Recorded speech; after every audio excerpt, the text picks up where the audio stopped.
আসসালামু আলাইকুম। নতুন আরও একটি পর্বে আপনাদের সবাইকে স্বাগত। আজকের পর্বে তৈরি করে দেখাবো একটু ভিন্ন স্বাদে তৈরি বেগুন ভাজার রেসিপি। আশা করছি আপনাদের সকলের কাছে রেসিপিটা ভালো লাগবে।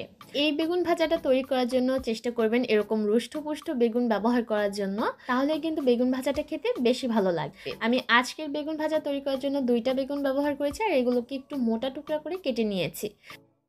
এবার প্রথমেই এর মধ্যে আধা চা চামচ হলুদের গুঁড়া, 1 চা চামচ মরিচের গুঁড়া, সামান্য একটু লবণ আর আধা চা চামচ আদা রসুন বাটা দিয়ে ভালোভাবে বেগুনের সাথে মাখিয়ে নিতে হবে।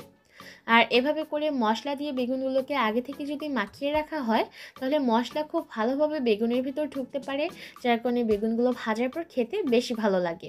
আর চেষ্টা করবেন একটু ঘষে ঘষে বেগুনের চারিপাশ থেকে মশলাগুলোকে লাগিয়ে দেওয়ার জন্য, তাহলে সব দিক থেকেই মশলা ভালোভাবে বেগুনের গায়ে লেগে যাবে। মশলা মাখিয়ে নেওয়া হয়ে গেলে এবার এই বেগুনগুলোকে আমি 10 মিনিটের মতো রেস্টে রেখে দিব। এবার একটা বাটির মধ্যে নিয়ে নিলাম আধা কাপ পরিমাপে বেসন। আর দেখবেন বেসনের মধ্যে যাতে কোনো দলাভাব না থাকে। এবার এর মধ্যে সামান্য একটু লবণ দিলাম, আধা চা চামচ করে হলুদ আর মরিচের গুঁড়া দিলাম। এবার ভালোভাবে বেসনের সাথে মিশিয়ে নিচ্ছি। ভালোভাবে মশলার সাথে বেসন মিশিয়ে নেওয়া হয়ে গেলে এবার একটা করে বেগুনের টুকরা নিয়ে 2টা সাইড এই বেসনের মধ্যে গড়িয়ে নিতে হবে। আর অবশ্যই একটু চেপে চেপে এই কাজটা করবেন, যাতে করে বেসন ভালোভাবে বেগুনের মধ্যে লেগে যায়। 2টা সাইড যখন ভালোভাবে বেসন দিয়ে গড়িয়ে নেওয়া হয়ে যাবে, তখন বেগুনটাকে একটু ঝাঁকিয়ে নিতে হবে, এতে করে এক্সট্রা বেসন ছড়ে যাবে। একইভাবে করে আমি বাকি বেগুনের টুকরাগুলোকে এই বেসনের মধ্যে কোট করে নিব। আর এগুলোকে কোট করে নেওয়া হয়ে গেলে আমি 15 মিনিটের মতো রেস্টে রেখে দিব, এতে করে এই বেসনটা সেট হয়ে যাবে।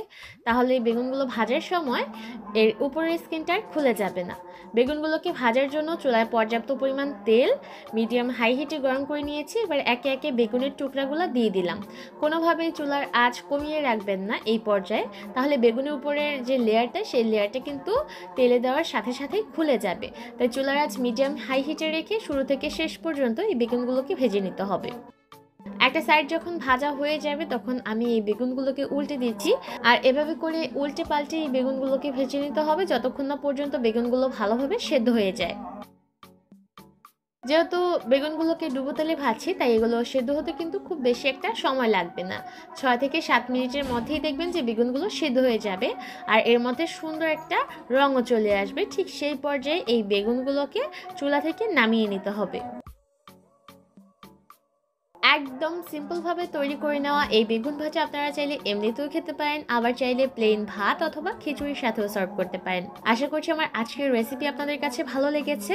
বাড়িতে অবশ্যই রেসিপিটা ট্রাই করবেন আর খেয়ে কেমন লাগলো কমেন্টের মাধ্যমে জানাবেন। আজকের মতো এখানেই বিদায় নিব। সবাই অনেক ভালো থাকবেন। আল্লাহ হাফেজ।